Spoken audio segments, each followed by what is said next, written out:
Order in the court. The gavel banged loudly, but the 7-year-old girl didn't flinch an inch. Her small hands held a folder of documents that could change everything. Her father was minutes away from being wrongfully convicted, and she was the only person in the world who could save him. "Your Honor, I'm the defense attorney," she said in a shaky but determined voice, but no one could have imagined what would come next. Before we dive into the story, drop a comment below and tell us where you're watching from. Enjoy the story. The fluorescent lights of Jefferson County Courthouse buzzed overhead as 7-year-old Emma Rodriguez clutched a worn briefcase that was almost as big as she was. Her tiny hands trembled, but her brown eyes held a determination that would have impressed seasoned attorneys. The security guard looked down at her with confusion. "Sweetheart, are you lost? Where's your mommy?" Officer Jenkins asked, his voice gentle but concerned. Emma straightened her small shoulders, wearing a navy blue dress that her late grandmother had sewn for church. "I'm here for the Rodriguez case, sir. I'm representing my daddy." The guard's eyebrows shot up. In his 15 years at this courthouse, he'd never heard anything like it. "Honey, you can't just—" "I know what I'm doing," Emma interrupted, her voice cracking slightly but remaining firm. "My daddy didn't do what they're saying he did. He's innocent, and I'm going to prove it." 3 months earlier, Michael Rodriguez had been arrested for embezzling $50,000 from Henderson Construction Company, where he'd worked as a foreman for 8 years. The evidence seemed overwhelming. The money had been transferred to an account with his name on it. Security footage showed him accessing the company's safe after hours, and his own signature appeared on falsified invoices. But Emma knew something the police didn't. The night before his arrest, her father had come home with worry lines etched deep across his face. He'd knelt down beside her bed and whispered, "Mija, if anything happens to Daddy, you remember that sometimes good people get blamed for bad things, but the truth always finds a way to shine through the darkness." She hadn't understood then. She did now. With her mother Maria working double shifts as a nurse to pay the bills and unable to afford a lawyer, Emma had made a decision that shocked everyone who knew her. She would defend her father herself. The public library became her second home. Mrs. Patterson, the elderly librarian, watched in amazement as this tiny girl checked out legal textbooks meant for law students. Criminal law for beginners, understanding court procedures, evidence and testimony. Books that weighed more than Emma's backpack. "Are you sure you can handle these, dear?" Mrs. Patterson had asked. "My daddy's counting on me," Emma had replied simply. Night after night, while other children her age watched cartoons, Emma sat at the kitchen table with highlighters and notebooks, learning words like due process, burden of proof, and reasonable doubt. She slept only 3 hours each night, surviving on determination and the peanut butter sandwiches her mother left for her. The hardest part wasn't understanding the law. It was visiting her father in jail. Through the thick glass partition, Michael Rodriguez looked older, his calloused hands pale from lack of sunlight. His eyes filled with tears every time he saw his little daughter preparing for battle. "Emma, mi amor, you don't have to do this," he'd whispered into the phone. "I'll find another way." "No, Daddy," she'd replied, pressing her small palm against the glass. "You taught me that when someone you love is in trouble, you don't give up, you fight." Now, standing in the marble hallway of the courthouse, Emma checked her watch, a gift from her father that hung loose on her thin wrist. Court would begin in 10 minutes. Judge Harrison had reluctantly agreed to let her represent her father after she'd quoted 3 constitutional amendments and 2 Supreme Court cases from memory during their preliminary meeting. The prosecutor, District Attorney James Mitchell, had laughed when he heard about his opponent. "This'll be the easiest case of my career," he'd told his staff. But Assistant Prosecutor Robert Williams hadn't laughed.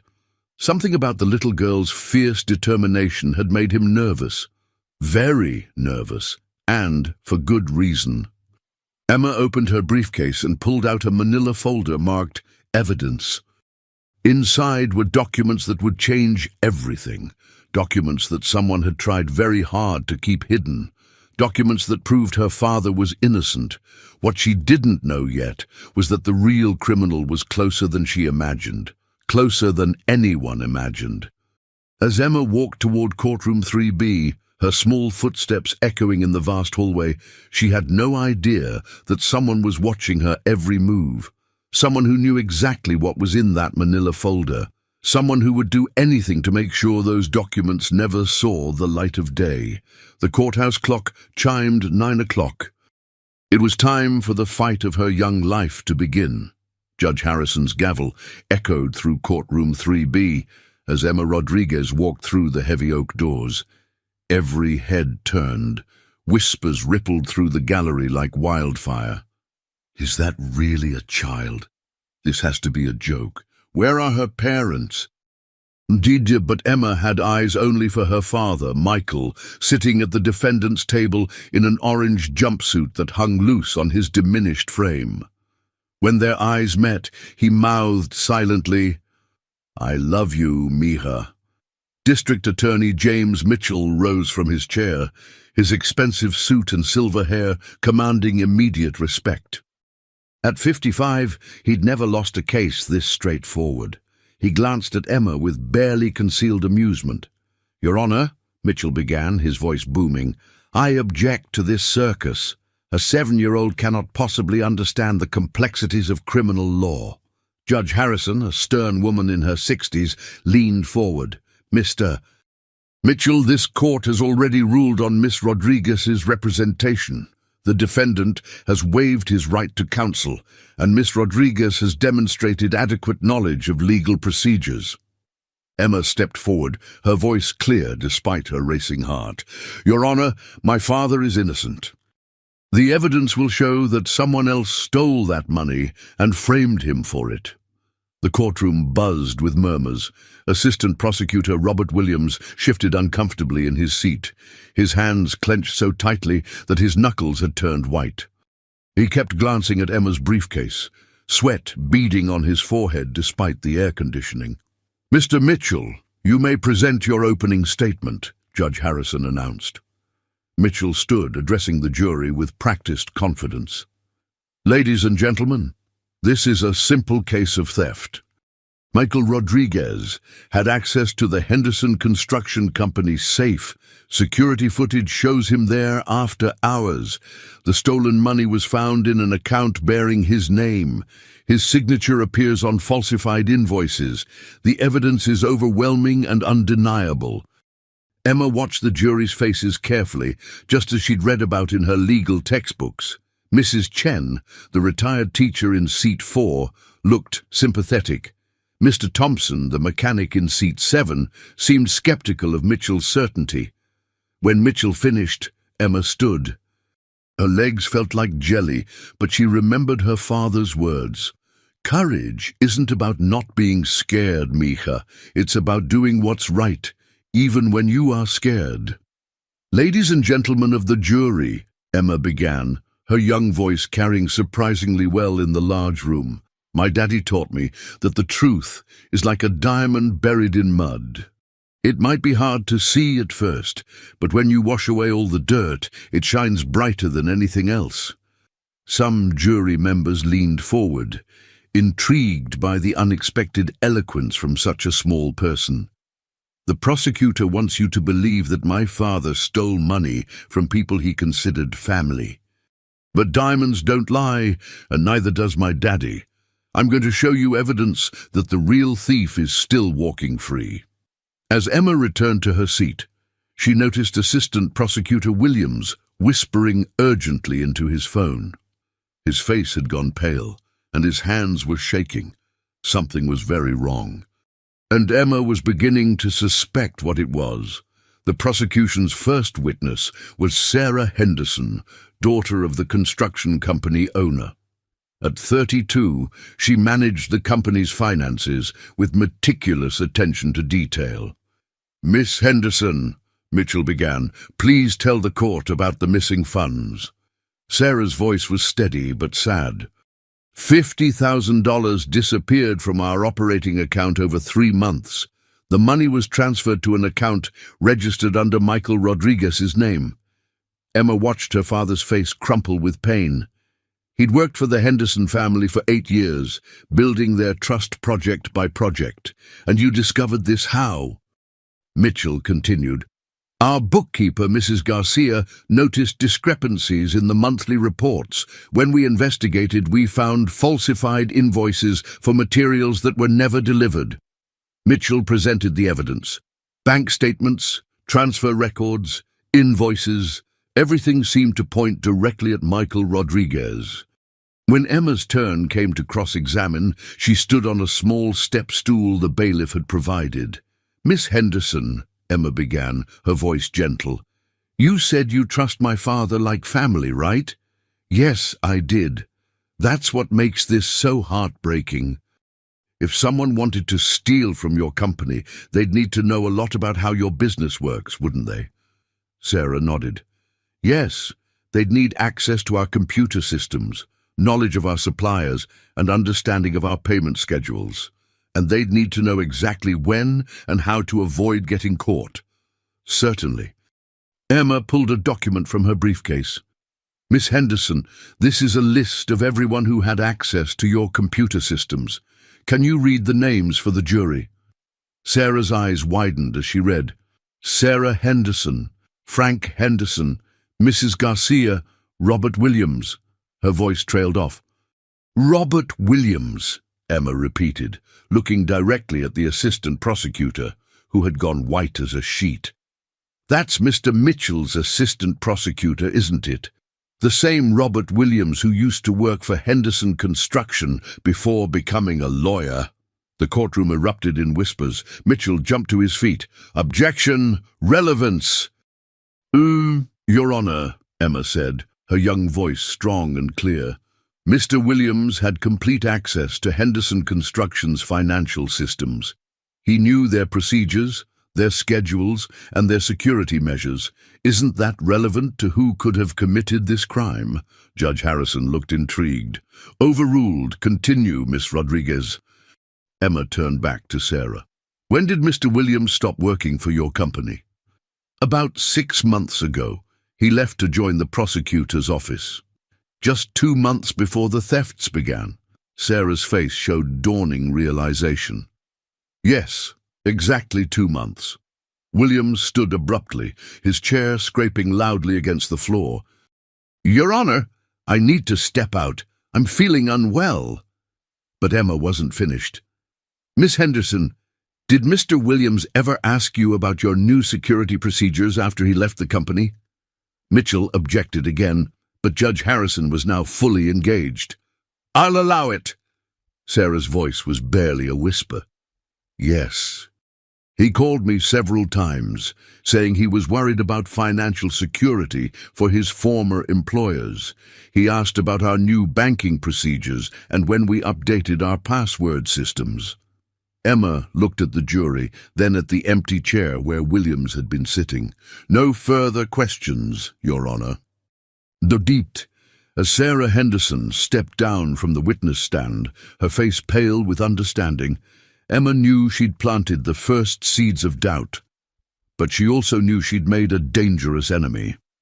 That evening, Emma sat at her kitchen table surrounded by legal documents when her mother, Maria, returned from her nursing shift at Memorial Hospital.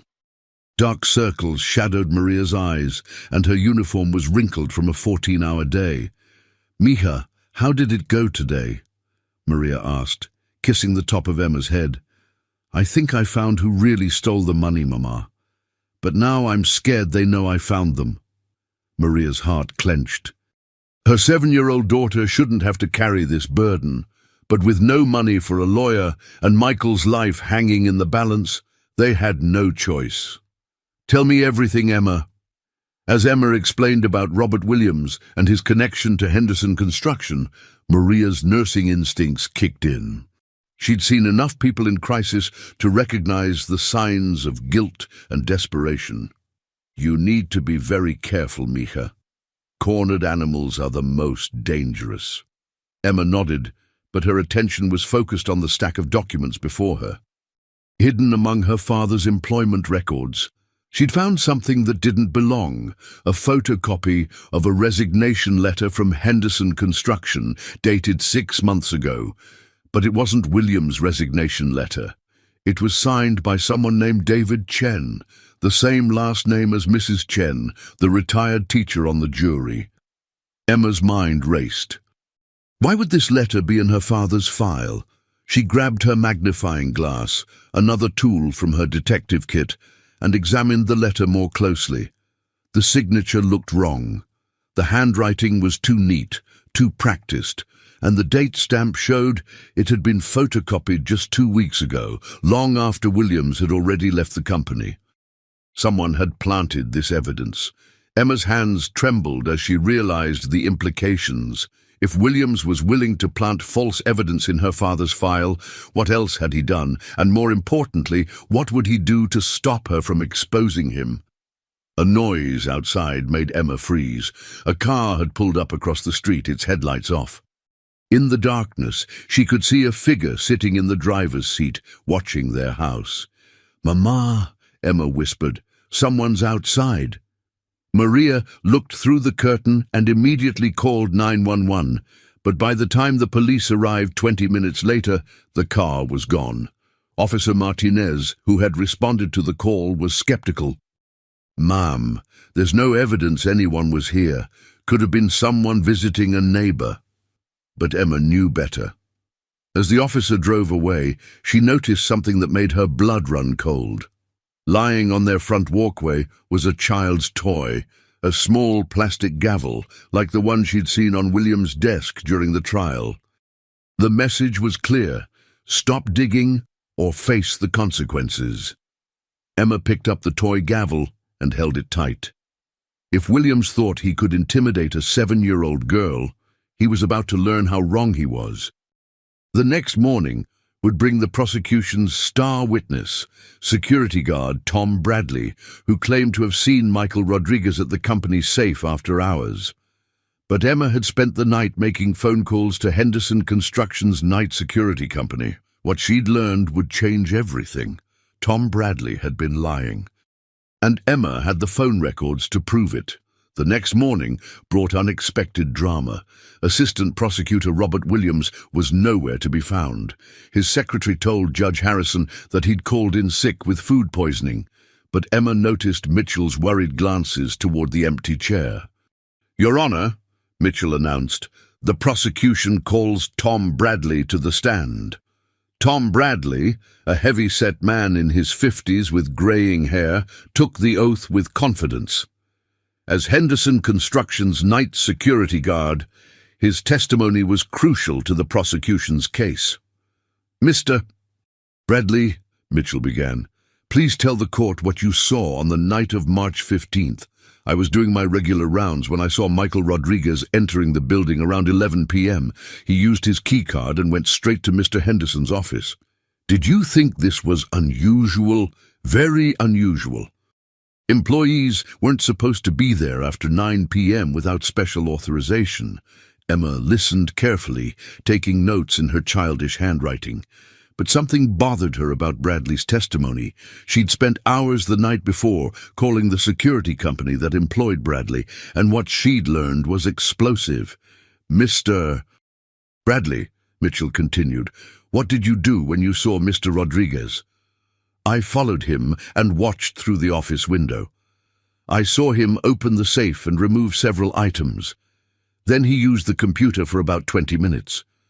"And you're certain it was Michael Rodriguez?" "Absolutely certain. I've known him for 8 years. Mitchell smiled confidently. "No further questions." Emma stood up, her step stool ready. The courtroom was packed now. Word had spread about the little girl taking on the prosecutor's office, and reporters filled the back rows. "Mr. Bradley," Emma began, her voice clear and strong, "you said you saw my father at 11 p.m. on March 15th, correct?" "That's right." Emma pulled out a document. This is your time card from Secure Guard Services for March 15th. Can you tell the jury what time you clocked out that night?" Bradley's confident expression faltered slightly. "I'm not sure. I don't remember exactly." "According to this official record, you clocked out at 8:47 p.m. Your shift ended at 9 p.m., but you left early. How could you have seen my father at 11 p.m. if you weren't even at work?" The courtroom buzzed with whispers. Mitchell jumped up. "Objection! Foundation!" "Your Honor," Emma said, "I have a sworn affidavit from Mr. Peterson, the supervisor at Secure Guard Services, confirming these records." Judge Harrison examined the document. "Overruled. Continue, Miss Rodriguez." Emma turned back to Bradley, whose face was now red with perspiration. "Mr. Bradley, you weren't at Henderson Construction on March 15th at 11 p.m., were you?" I might have gotten the dates confused, or maybe someone paid you to lie about seeing my father there." "Objection!" Mitchell shouted. "Speculation! I'll withdraw that question, Your Honor." Emma pulled out another document. "Mr. Bradley, have you ever received money from Robert Williams?" Bradley's hands began to shake. "I don't have to answer that." "Actually, you do," Judge Harrison said firmly. "Answer the question." Robert helped me out with some bills once, but that had nothing to do with this case." Emma's heart pounded, but her voice remained steady. "When did Mr. Williams give you this money, Mr. Bradley?" "I don't remember exactly." Emma handed another document to the court clerk. "This is a copy of a check from Robert Williams to Tom Bradley, dated March 20th, just 5 days after you claim to have seen my father at the company. The amount is $1,500. What were those bills he was helping you with, Mr. Bradley?" The courtroom was silent, except for the scratching of reporters' pens. Bradley looked toward Mitchell desperately, but the prosecutor's face had gone ashen. I can't remember." "Mr. Bradley," Emma said, her young voice filled with righteous anger, "did Robert Williams pay you to lie about seeing my father that night?" Bradley's composure cracked completely. "I needed the money. My wife's medical bills. Williams said it wouldn't hurt anyone, that Rodriguez was guilty anyway." The courtroom erupted. Judge Harrison banged her gavel repeatedly. "Order! Order in the court!" But Emma wasn't finished. She had one more bombshell to drop, evidence that would expose the full scope of Williams' deception and prove her father's innocence beyond any doubt. As Tom Bradley broke down on the witness stand, confessing to his perjury, Emma knew the tide had turned. But she also knew the most dangerous part was yet to come. Williams was desperate now, and desperate people did dangerous things. The courtroom was in chaos. Tom Bradley's confession had shattered the prosecution's case, but Emma knew her work was far from over. As Judge Harrison called for a recess, Emma noticed District Attorney Mitchell huddled with his remaining staff, their faces grim with realization. During the break, Emma's mother approached her with tears in her eyes. "Mija, I'm so proud of you, but I'm also scared. What if this Williams man tries to hurt you?" Emma hugged her mother tightly. "Mama, Daddy always told me that doing the right thing isn't always easy, but it's always worth it. I won't let them destroy our family." When court resumed, Mitchell looked like a man who'd aged 10 years in one morning. "Your Honor, in light of new evidence, the prosecution requests a brief recess to review our case." But Judge Harrison was having none of it. "Mr. Mitchell, you've had months to prepare. We're proceeding." Emma stood up, her heart racing, but her resolve stronger than ever. "Your Honor, I'd like to call my next witness." I call Frank Henderson to the stand. Frank Henderson, the elderly owner of Henderson Construction, looked confused as he was sworn in. At 72, he'd built his company from nothing and trusted his employees like family.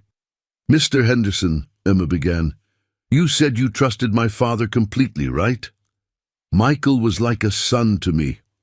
That's why this whole thing has been so devastating." Emma nodded sympathetically. "Sir, do you remember when you updated your computer security system?" "Yes, about 4 months ago. Robert Williams recommended we upgrade everything. He said there were new threats to small businesses." Emma felt the pieces clicking into place. "And who helped you install this new system?"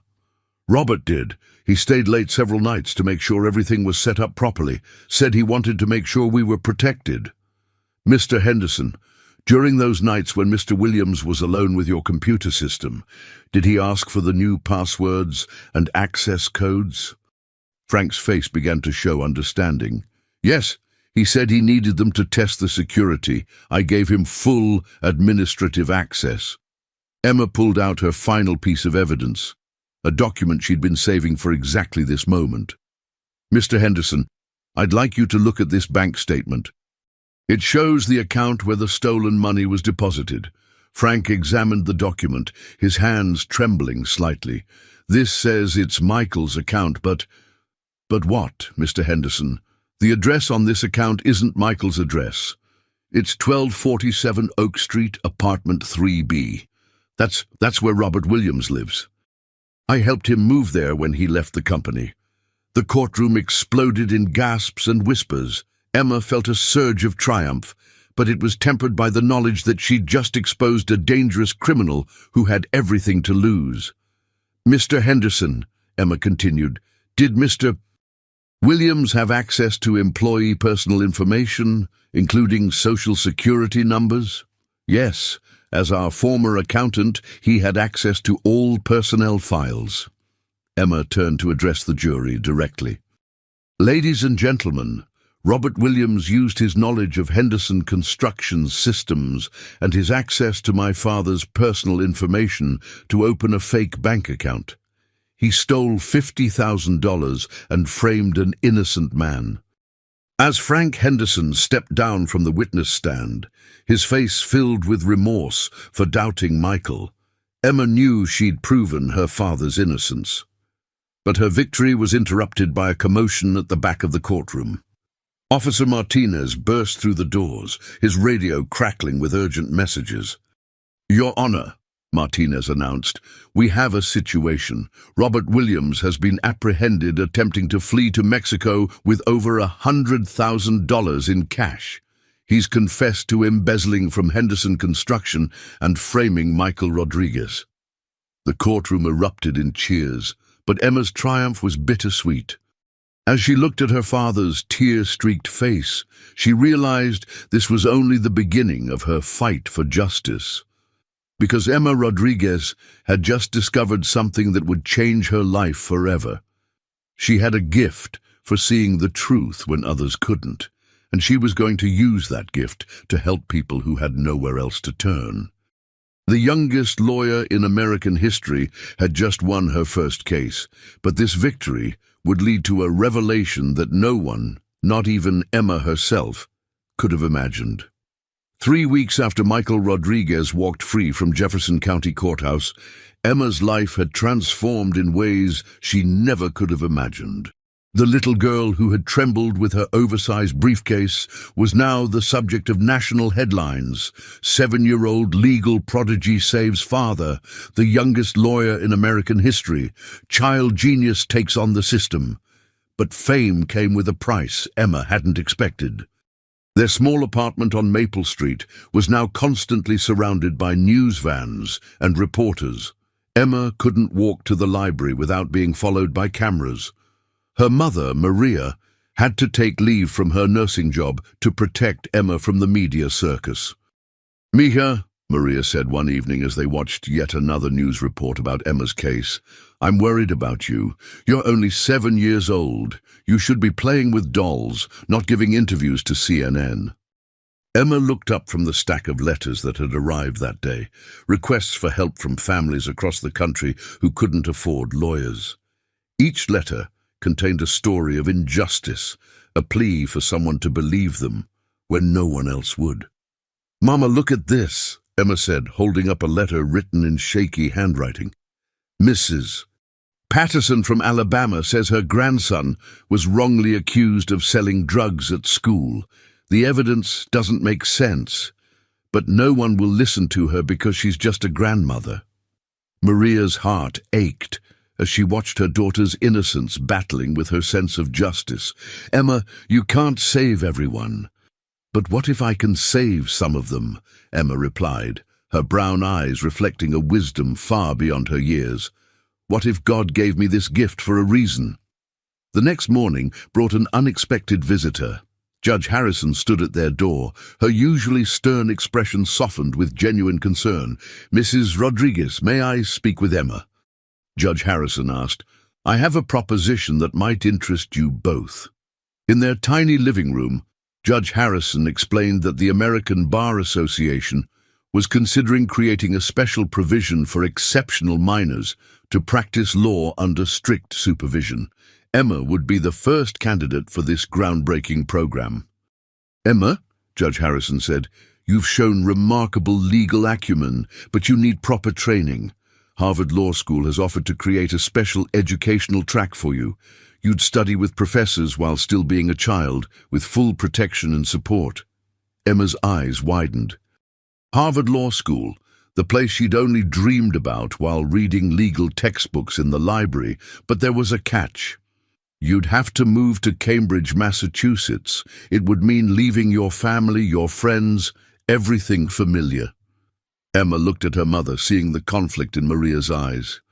This was the opportunity of a lifetime, but it would tear their small family apart. "I need to think about it," Emma said quietly. That night, as Emma lay in bed, she heard her parents talking in hushed voices. Her father, Michael, had been struggling to find work since his release. Word of his arrest had spread through the construction industry, and despite his exoneration, employers were hesitant to hire him. "Maybe Emma's gift is the answer to our prayers," Michael whispered. "If she becomes a famous lawyer, she can help families like ours. She can make sure no innocent person goes through what I went through." But Maria's voice was thick with tears. "She's just a baby, Michael. I don't want to lose my little girl to the world." Emma closed her eyes and made a decision that would change everything. She would go to Harvard, but not for fame or money. She would go to become the voice for people who had no voice, the defender of those who couldn't defend themselves. She didn't know it yet, but this decision would lead her to the biggest case of her young life, a case that would test everything she'd learned and force her to confront a truth about herself that was both wonderful and terrifying. Because Emma Rodriguez was about to discover that her gift for seeing justice wasn't just unusual. It was unprecedented in ways that would reshape the entire legal system. Cambridge, Massachusetts felt like another world to Emma Rodriguez. The ancient brick buildings of Harvard Law School towered above her like giants, their ivy-covered walls whispering centuries of legal tradition. At 7 years old, surrounded by professors and graduate students, Emma had never felt smaller or more determined. Dean Margaret Whitfield, a distinguished woman in her 60s with silver hair and kind eyes behind wire-rimmed glasses, had designed Emma's special program personally. "Emma," she explained on her first day, "you'll attend modified lectures, work with a tutor, and most importantly, you'll observe real cases in our legal clinic." Emma's tutor was Professor James Crawford, a former Supreme Court clerk who specialized in constitutional law. During their first session, he tested Emma's knowledge with complex hypothetical cases. "Emma, imagine a scenario where a confession was obtained without proper Miranda rights, but the defendant is clearly guilty based on physical evidence. How do you proceed?"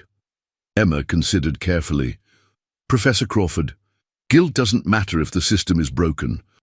If we allow violations of constitutional rights for some people, we create a precedent that endangers everyone's rights." Crawford's eyebrows rose with surprise and admiration. "Excellent reasoning. But what if the defendant committed a violent crime? What about the victims?" "Then we find another way to prove guilt that respects the law," Emma replied firmly. Justice isn't about taking shortcuts. It's about doing things the right way, even when it's harder. 3 months into her Harvard experience, Emma received a letter that would change everything. It came from a maximum security prison in Texas, written in careful script by a man named David Martinez. "Dear Emma," the letter began, "I saw you on the news, and I'm writing because I have nowhere else to turn. I've been on death row for 8 years for a murder I didn't commit. My court-appointed lawyer barely spoke to me, and key evidence was never presented. I have 3 months before my execution date. I know you're just a child, but you're my only hope." Emma read the letter 3 times, her hands trembling. Death row. Execution. These weren't words a 7-year-old should have to understand, but Emma understood them perfectly. She brought the letter to Professor Crawford, who read it with a grave expression. "Emma, death penalty cases are extraordinarily complex. They require years of experience and massive resources." "But what if he's innocent?" Emma asked. "What if David Martinez dies because no one will listen to him?" Crawford studied Emma's determined face and made a decision that would shock the legal establishment. "If you're serious about this, I'll help you. But we'll need to build a team, and we'll be working against impossible odds." Within a week, Emma had assembled an unprecedented legal team. Professor Crawford provided constitutional expertise. Sarah Chen, a brilliant third-year law student, handled research. Dr. Patricia Williams, a forensic expert, agreed to review the evidence pro bono. But when Emma called David Martinez's prison to arrange a consultation, she encountered her first major obstacle. "I'm sorry, miss," the warden said with barely concealed amusement, "but children aren't allowed in maximum security facilities. There are no exceptions." Emma felt her heart sink, but then she remembered her father's words. "When someone tells you something is impossible, Mija, that's when you know it's worth fighting for." The next morning, Emma filed a federal lawsuit against the Texas Department of Criminal Justice, demanding the right to represent her client regardless of her age. The case, Rodriguez versus Texas Department of Criminal Justice, made national headlines. Child prodigy sues for right to visit death row client. The legal establishment was divided. Some called Emma's lawsuit frivolous. Others recognized it as a groundbreaking civil rights case that could reshape how the justice system viewed age discrimination. But Emma didn't care about the controversy. She cared about David Martinez, who had 3 months to live and no one else willing to fight for him. As she prepared for what would be the most important legal battle of her young life, Emma had no idea that someone was watching her every move. Someone who had a very personal interest in making sure David Martinez's case never saw the light of day. Someone who knew that Emma Rodriguez was getting dangerously close to uncovering a secret that could destroy careers, expose corruption, and reveal a conspiracy that reached the highest levels of the Texas justice system. The little girl who had saved her father was about to take on an entire state, and the stakes couldn't be higher. The federal courthouse in Austin, Texas, buzzed with tension as Emma Rodriguez, now 8 years old, prepared to argue her case for the right to visit death row. 3 television networks carried the proceedings live, and protesters on both sides filled the courthouse steps. Judge Robert Sterling, a Reagan appointee known for his strict constitutional interpretation, looked down at Emma with curiosity and concern. "Miss Rodriguez, you understand the gravity of what you're requesting? Maximum security facilities have age restrictions for public safety reasons." Emma stood at the defendant's table, flanked by Professor Crawford and a team of Harvard law students. Despite her small stature, her voice carried clearly through the courtroom. "Your Honor, the Sixth Amendment guarantees every defendant the right to adequate representation. David Martinez chose me as his attorney. The state cannot deny that right based solely on my age." Texas Attorney General Patricia Collins, A formidable woman in her 50s rose to respond. "Your Honor, this is about more than age. A maximum security facility houses the most dangerous criminals in our state. No child should be exposed to that environment, regardless of her legal abilities." Emma had anticipated this argument. "Your Honor, I'm not asking for unrestricted access. I'm requesting supervised attorney-client meetings in a secure conference room. The same rights granted to every other attorney in Texas." As the arguments continued, Emma noticed something troubling. Every time she mentioned David Martinez's case specifics, Attorney General Collins seemed to exchange glances with a man sitting in the back of the courtroom, a tall, thin man with cold eyes who took notes constantly. During the lunch recess, Professor Crawford pulled Emma aside.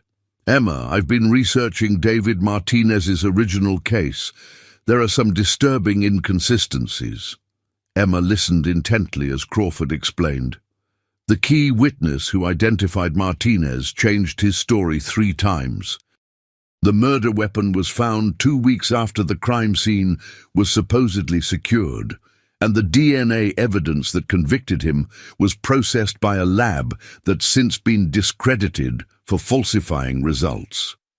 "So he really is innocent?" Emma asked, though she'd suspected it from his letters. "More than that," Crawford said grimly.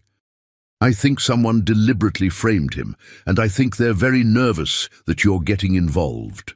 That afternoon, Judge Sterling delivered his ruling. While this court recognizes the unusual circumstances of this case, the Sixth Amendment does indeed guarantee the right to chosen counsel. Miss Rodriguez will be permitted supervised visits with her client with appropriate security measures in place. Emma's victory was interrupted by unexpected news. David Martinez's execution date had been moved up by 2 months. Instead of having 3 months to prepare, she now had just 4 weeks. "This is highly irregular," Professor Crawford told Emma as they reviewed the court order. "Execution dates are rarely moved up without extraordinary circumstances." Emma studied the document, her 8-year-old mind processing implications that would challenge seasoned attorneys. "Professor, what if someone wants David Martinez dead before we can prove his innocence?" The next morning brought more troubling news. Dr. Patricia Williams, the forensic expert who had agreed to review Martinez's case, called with alarming information. "Emma, I've been trying to access the original evidence from David's case, but I'm being told it's been destroyed. All of it. DNA samples, fingerprints, even the murder weapon. Supposedly it was routine disposal, but the timing is suspicious." Emma felt a chill of fear, but also a surge of determination.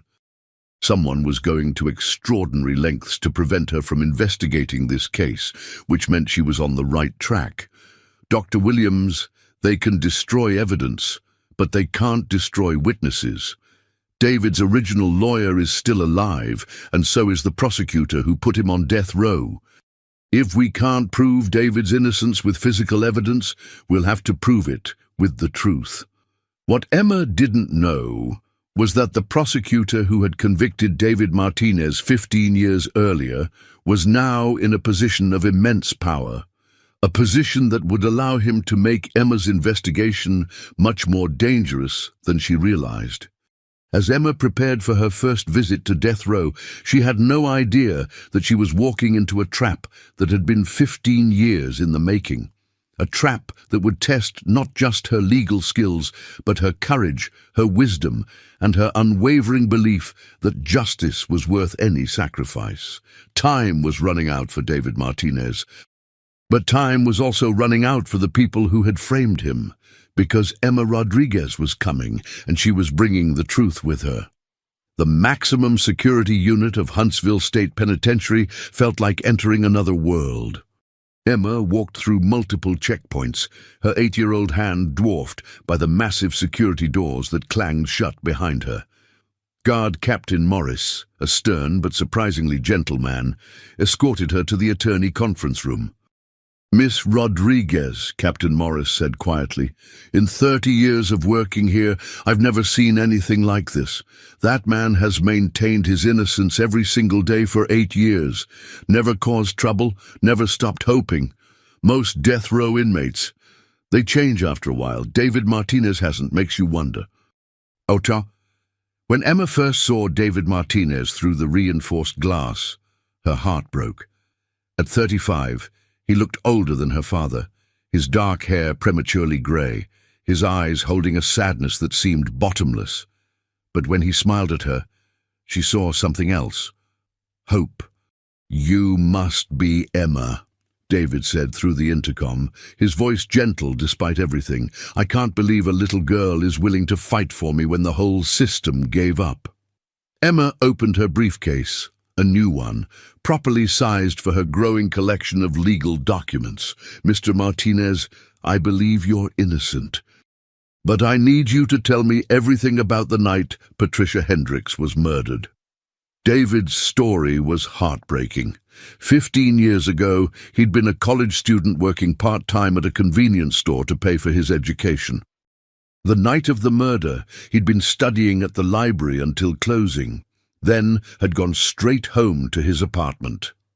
"The police arrested me 3 days later," David explained. "They said a witness saw me leaving Patricia's apartment building around the time she was killed. But Emma, I'd never even met Patricia Hendricks. I didn't know she existed until they accused me of murdering her." Emma took careful notes, her young mind already identifying inconsistencies. Who was this witness? "A man named Thomas Walsh. He claimed he saw me running from the building. But Emma, I was at the library that night. I checked out 3 books at 9:15 p.m., just 15 minutes before the murder supposedly happened. The library was 2 miles away." Emma's pulse quickened. "Mr. Martinez, do you still have the library receipts?" David's face fell. "My original lawyer said they weren't important. He never presented them at trial." After her visit, Emma returned to Harvard with a burning determination. She immediately called the Austin Public Library and spoke with Mrs. Henderson, the head librarian. "Miss Rodriguez, I remember that night perfectly," Mrs. Henderson said. "David Martinez was one of our regular students, very polite, very dedicated. He was here until we closed at 9:30 p.m. I specifically remember because he asked to check out additional books for his criminal justice studies." Emma's hands trembled as she wrote down Mrs. Henderson's statement. David Martinez couldn't have committed the murder. He had an ironclad alibi that was never presented at his trial.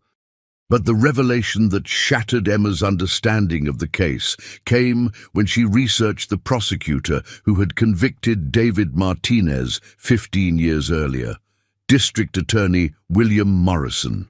The same William Morrison who was now Texas Attorney General. The same William Morrison who had the power to move up execution dates. The same William Morrison who had been sitting in the back of the courtroom during Emma's hearing, taking notes with cold, calculating eyes. Emma's heart pounded as the pieces fell into place. Morrison had built his political career on high-profile convictions. The Martinez case had been his stepping stone to higher office. If David's innocence was proven, it wouldn't just free one man, it would destroy Morrison's career and expose a pattern of prosecutorial misconduct that could span decades. But Emma's most shocking discovery came when she investigated the original witness, Thomas Walsh. According to public records, Walsh had died in a car accident 6 months after testifying against David Martinez. But Emma's research revealed something terrifying. Thomas Walsh had received $50,000 from an anonymous source just 1 week before the trial. Someone had paid Walsh to lie, and when Walsh became a liability, he'd been eliminated. Emma's hands shook as she called Professor Crawford. "Professor, I think David Martinez was framed by the same person who's now trying to have him executed before we can prove his innocence." Crawford's voice was grim. "Emma, if you're right, then you're not just fighting for one innocent man. You're taking on a conspiracy that reaches the highest levels of Texas government."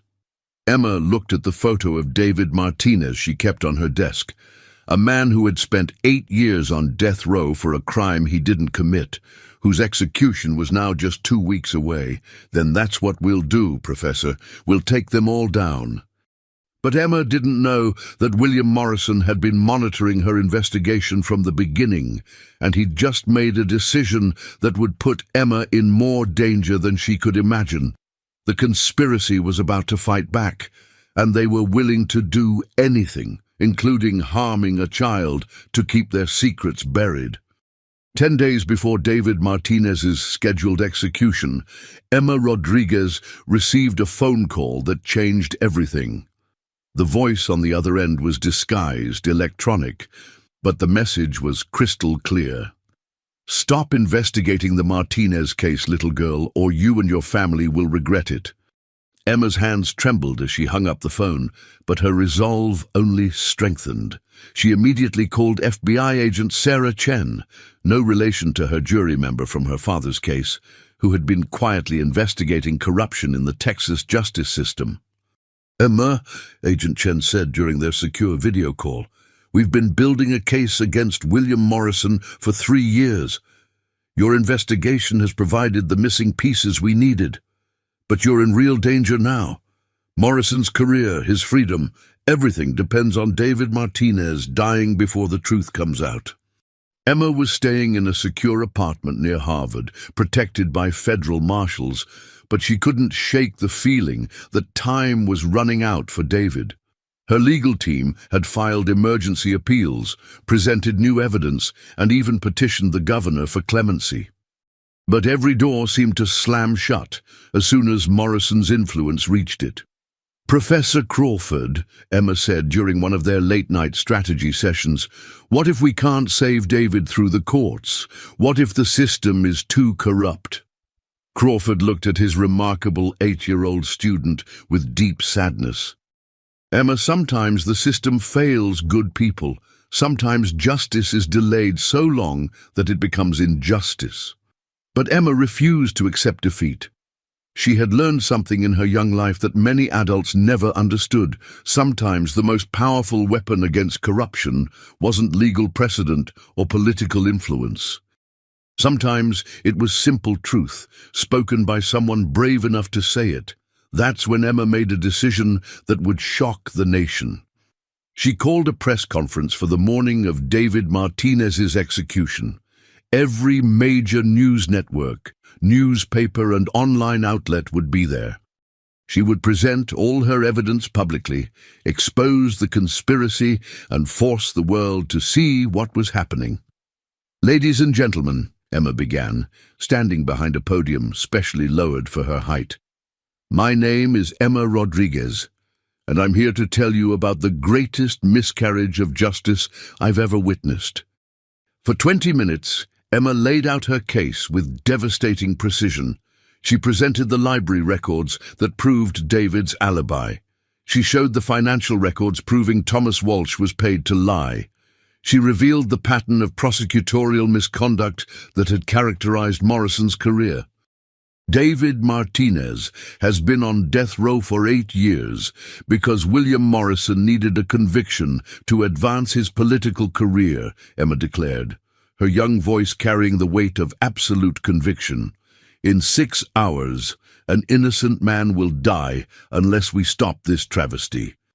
But Emma's most powerful moment came when she looked directly into the cameras and spoke from her heart. "I'm 8 years old," she said, her voice breaking slightly with emotion. "I should be in 3rd grade, worrying about spelling tests and playground arguments. Instead, I'm here fighting for a man's life because the adults who were supposed to protect justice failed him." She paused, gathering her strength for her final appeal. "David Martinez wrote to me because he had nowhere else to turn. He believed that even a child could see the truth when grown-ups refused to look.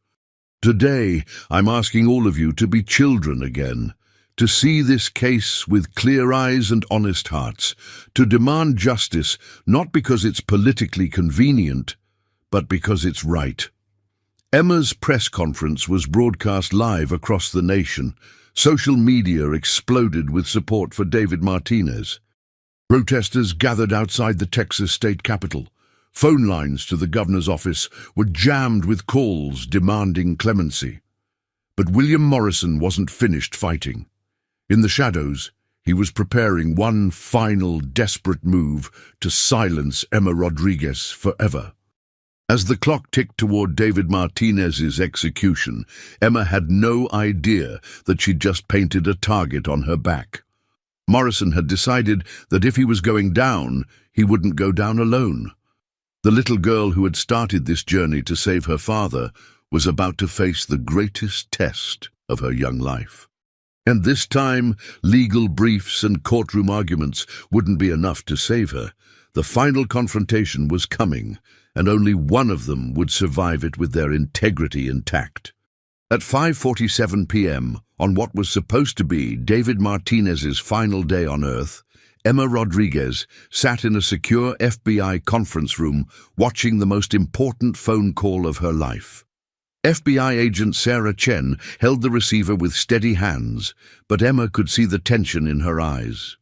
"Governor Williams," Agent Chen said into the phone, "we have irrefutable evidence that David Martinez is innocent and that Attorney General William Morrison orchestrated his wrongful conviction. We need that execution stayed immediately." Emma held her breath.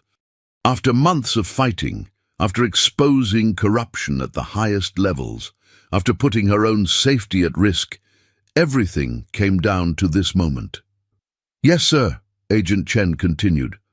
"I understand the political implications, but an innocent man's life hangs in the balance." Through the conference room windows, Emma could see news vans lined up outside. Her press conference that morning had ignited a firestorm of public outrage. Social media hashtags, "Adi Save David Martinez" and "Justice for Emma" were trending worldwide. Celebrities, politicians, and ordinary citizens were demanding answers. But William Morrison wasn't going down without a fight. At exactly 6 p.m., as Emma watched the news coverage, breaking news flashed across every screen. Texas Attorney General William Morrison arrested on federal conspiracy charges. Emma's hands flew to her mouth as she watched Morrison being led away in handcuffs, his political career ending in the most public disgrace imaginable.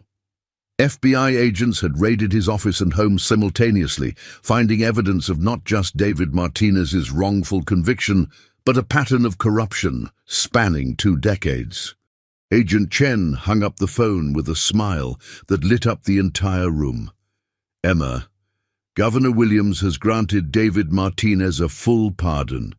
He's being released immediately." Emma burst into tears, not of sadness, but of overwhelming relief and joy. She had done it. Against impossible odds, she had saved an innocent man's life and exposed a conspiracy that reached the highest levels of government. But the most remarkable revelation was yet to come. 3 hours later, Emma stood outside Huntsville State Penitentiary as David Martinez walked through the gates a free man. At 35, he looked older than his years, but his eyes shone with something Emma had never seen before: complete freedom. "Emma," David said, kneeling down to her level, tears streaming down his face, "you gave me back my life. How can I ever thank you?" Emma hugged him tightly, this man she had fought so hard to save. "Mr. Martinez, you don't need to thank me. You just need to live the life you were meant to live." The media frenzy that followed was unprecedented. Emma's story captured the imagination of the entire world. But the most significant outcome wasn't the news coverage or the book deals or the movie rights that Hollywood offered. It was the phone call Emma received the next morning from Chief Justice Margaret Roberts of the United States Supreme Court. "Emma," Justice Roberts said, her voice filled with admiration, "what you've accomplished is nothing short of miraculous. But more than that, you've exposed fundamental flaws in our justice system that we can no longer ignore. Emma listened intently as Justice Roberts explained that her case had prompted an emergency review of the entire American legal system.